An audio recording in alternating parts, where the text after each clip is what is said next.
आज हम फिर इमोशंस यानी नाट्य रस में 9 रस जो हैं उन्हीं पर बात करने वाले हैं। इस वीडियो को अगर आप अंत तक देखेंगे तो आज इस इमोशंस की सीरीज़ में 5th पार्ट है हमारा, जिसमें हम आपको ऑन सेट लोकेशन आप अपने परफॉर्मेंस को ब्रिलियंट कैसे कर सकते हैं, इसकी कुछ टिप्स एंड ट्रिक्स आपको शेयर करेंगे। So watch the video till the end to get all the tricks how to create a magic in your acting performance. So stay connected. Hello everyone, मैं माधुरी, co-founder and acting coach at SIT Expression Institute of Acting, Modeling, Dance, Event Management and Fashion Designing. हम बहुत समय से आपके साथ हमारे acting tutorials को साझा कर रहे हैं और ये उम्मीद करते हैं कि आप इनसे सीख रहे हैं और अपने अंदर की एक्टिंग प्रतिभा को उभारने के लिए उसको यूज़ भी कर रहे हैं। अगर अभी तक आपने SIT एक्सप्रेशन चैनल को सब्सक्राइब नहीं किया है तो सब्सक्राइब कर लें सो दैट आपको latest updates on acting, modelling and we are coming up with fashion designing also. तो आपको ये सारे ट्यूटोरियल्स मिलते रहें तो आप सब्सक्राइब करें SIT एक्सप्रेशन चैनल को। इमोशंस एक एक्टर के पास ऑलरेडी होते हैं। हम इस सीरीज़ में इमोशंस के बारे में ही बात कर रहे हैं। हमने कई सारे पहलुओं पर आपसे इंफॉर्मेशन और ट्रिक्स को साझा किया है, जिसमें how to generate the emotions, how to identify the emotions, how to do homework as an artist to create emotions, उसको कैरेक्टर के साथ कैसे कनेक्ट करना है, ये सब चीज़ें हमने हमारे प्रीवियस वीडियोज़ में आपके साथ शेयर की है। आज हम आपके साथ ऑन लोकेशन, अगर आप किसी एक्ट को परफॉर्म कर रहे हैं एज एन आर्टिस्ट, तो वहाँ आपको इमोशंस बहुत ज़रूरी है यूज़ करना। तो हमने होमवर्क तो कर लिया, बट प्रैक्टिकली हमने किसी को एक्टर के साथ कनेक्ट भी कर लिया, हमने अपने इमोशंस को रिवाइज भी कर लिया। बट जब कैमरा ऑन हो जाता है तब हम उसको अगर प्रॉपर जस्टिफाई या परफॉर्म नहीं कर पाए एज एन आर्टिस्ट, तो शायद वो किसी होमवर्क किसी काम का नहीं रहता। सो वहाँ हमें कुछ ट्रिक्स यूज़ करने चाहिए जिसके थ्रू हम अपने इमोशंस को सही उचित मात्रा में यूज़ भी कर पाएँ और उसको ज़्यादा समय तक प्रोलॉन्ग या फिर हम कहें ज़्यादा समय तक उस इमोशंस में रह पाए, जिससे हमारा परफॉर्मेंस जस्टिफाई हो सके। तो let's move forward to certain tricks. The first and the very important point जो आपको remember करना है, that is that you have to be realistic. आपको एक realistic approach रखना पड़ेगा अपने acting को लेकर। अगर आपने अपने back of the mind realistic acting को ignore किया तो होगा ये कि आप अपने acting में कहीं भी जहाँ पर आपको अपने इमोशंस को डायरेक्शन देना है वहाँ आप दे नहीं पाएंगे, आप कहीं भी चले जाएंगे आपके इमोशंस को, because emotions are something very normal. Every human being, every person has got these emotions. हर एक व्यक्ति, जो मैंने 6 बेसिक इमोशंस बताए थे, इन सब से हमेशा गुजरता है। तो this is very normal, but कितनी मात्रा में गुजरता है दैट इज़ वेरी इम्पॉर्टेंट।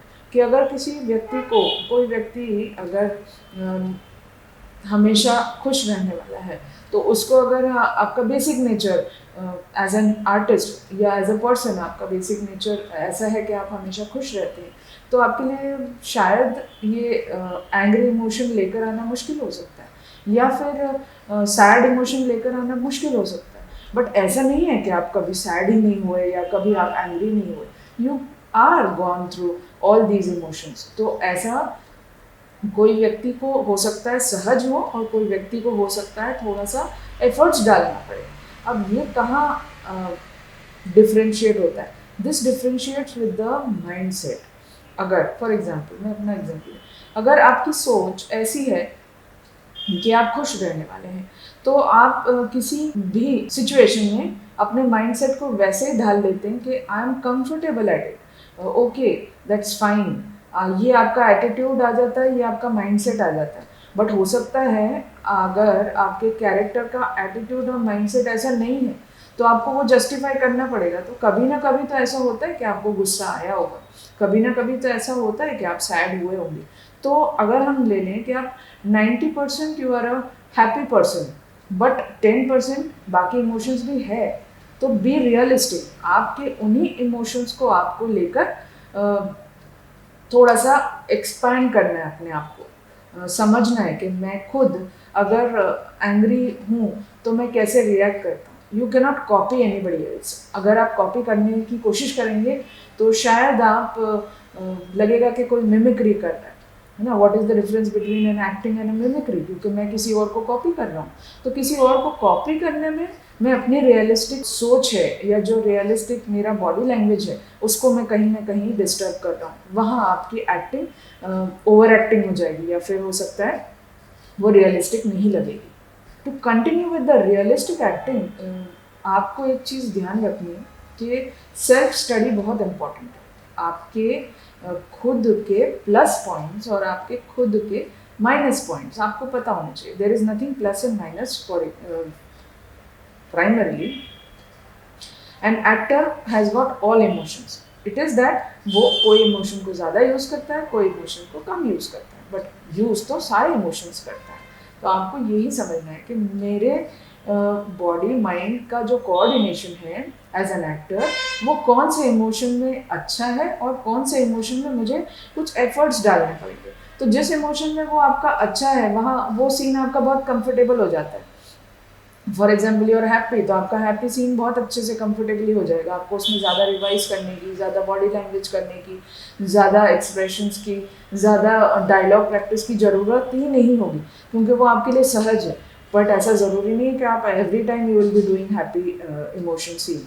तो अगर आपका कोई और सीन है किसी और इमोशन में है, तो आपको ये समझना होगा कि अगर मुझे एज एन एक्टर उस इमोशन को जनरेट करने में या मेरे माइंडसेट को बेसिकली थोड़ा सा फ्लक्चुएट करना पड़ता है, मुझे अपने आप को इंस्ट्रक्शंस थोड़े ज़्यादा देने पड़ते हैं, तो वहाँ आपको प्रैक्टिस करनी चाहिए। वहाँ आपको इमोशन को बार बार सेल्फ स्टडी के लिए जनरेट करना चाहिए। और दूसरी बात, नोट्स भी बना लेनी चाहिए, सेल्फ नोट्स, कि मुझे इस इमोशन में कहाँ प्रॉब्लम होती है। इमोशन में जाने में प्रॉब्लम होती है, वर्ड्स के थ्रू इंस्ट्रक्शन देने में प्रॉब्लम होती है, इमोशन को बहुत ज़्यादा टाइम तक कैरी करने के लिए प्रॉब्लम होती है। तो आपको अगर आपकी प्रॉब्लम एरियाज पता है तो शायद आप अपने सॉल्यूशंस को बहुत ईजीली वर्कआउट कर सकते हैं। So always keep in mind to be realistic you should know yourself. आपको खुद को पहचानना और समझना ज़रूरी है कि एज एन एक्टर मेरी क्या रेंज है, मैं कैसे अपने आप को, अपने इमोशंस को ज़्यादा और अच्छे से कैरी कर सकता हूँ। So that is very important. आज हम रियल एक्टिंग की बात कर रहे हैं, तो रियल एक्टिंग में जो रियल होता है दैट इज़ यू। आप खुद रियल होने चाहिए। आपको खुद बिलीव होना चाहिए कि जो मैं कर रहा हूँ उसको मैं 100% जस्टिफाई कर रहा हूँ। ना तो आपके बैक ऑफ द माइंड कोई प्रेशर होना चाहिए, ना तो आपके बैक ऑफ द माइंड कोई अदर इमोशन चलना चाहिए। सो इन दो चीज़ों को आपको हमेशा एज एन एक्टर बिल्कुल फ्री कर लेना चाहिए कि अगर ये मेरा परफॉर्मेंस है तो I am completely 100% dedicated to the performance and to the emotion. यहाँ मेरे साथ कोई और इमोशन में कैरी नहीं कर रहा हूँ। ये ईमानदारी एक एक्टर को हमेशा अपने साथ रखनी चाहिए। अगर आप वैसे अपने परफॉर्मेंस को करेंगे तो आपका परफॉर्मेंस कभी भी ओवर एक्टिंग नहीं होगा। It is very easy to do over acting, पर अगर आपकी हैबिट में है कि आपको ओवर एक्टिंग करना है तो आपको रियलिस्टिक एक्टिंग करने में बहुत डिफिकल्टी होगी। सो always keep in mind, keep your thoughts, आपके वर्ड्स हमेशा रियलिस्टिक और ऑथेंटिक रखिए एज एन एक्टर। तो आपके आर्टिस्ट स्केल को आप बहुत इजीली बढ़ा सकते हैं। हमने फर्स्ट जब आपसे ये सीरीज़ इमोशंस को लेकर, नॉरस को लेकर स्टार्ट की थी, तब हमने आपसे कहा था कि इमोशंस एंड फीलिंग्स दोनों अलग अलग होते हैं। एंड अगर आप अपने परफॉर्मेंस को रियल रखना चाह रहे हैं तो हमें इन दोनों को अलग अलग ही यूज़ करना चाहिए।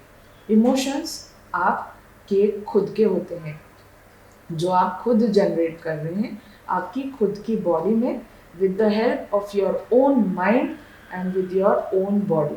ठीक है, तो ये इमोशंस आपके हुए, ये सब में होते हैं। But feelings are not yours. Feelings आपके कैरेक्टर की है, आपके कैरेक्टर के सिचुएशन की है। उस सिचुएशन में जाकर आपका कैरेक्टर कैसे एक्ट कर रहा है, कैसे रिएक्ट कर रहा है, ये फीलिंग्स आपके कैरेक्टर की है। तो यहाँ आपको इसका संतुलन बना के रखना बहुत ज़रूरी है कि इमोशंस तो मेरे हैं, ये मैं हूँ जो इमोशंस को यूज़ कर रहा हूँ, पर किसके लिए? मैं अपने कैरेक्टर के लिए इन इमोशंस को यूज़ कर रहा हूँ to generate and to communicate मेरी फीलिंग्स।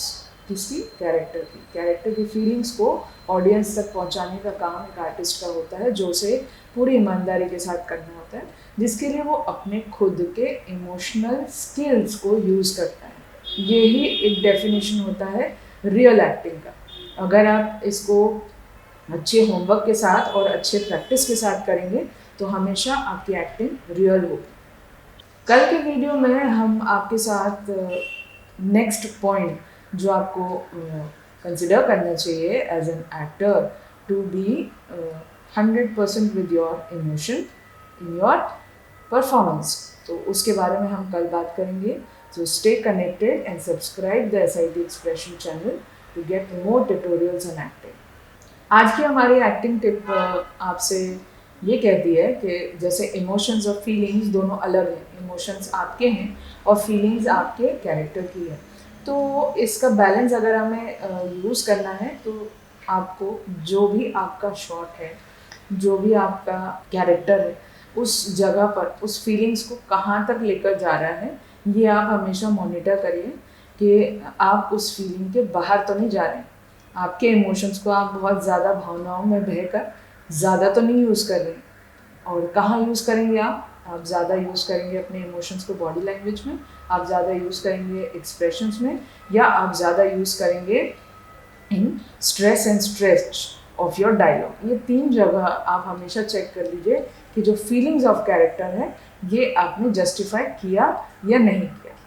अगर आप एज एन एक्टर अपनी एक्टिंग स्किल्स को इम्प्रूव करना चाह रहे हैं तो get your professional acting diploma certificate from SIT Expression offline classes and get an authentic platform where you can showcase your acting skills. तब तक आप हमारे एक्टिंग ट्यूटोरियल्स को फॉलो करें और उससे भी अपने एक्टिंग स्किल्स को इम्प्रूव करें। So stay connected and good bye.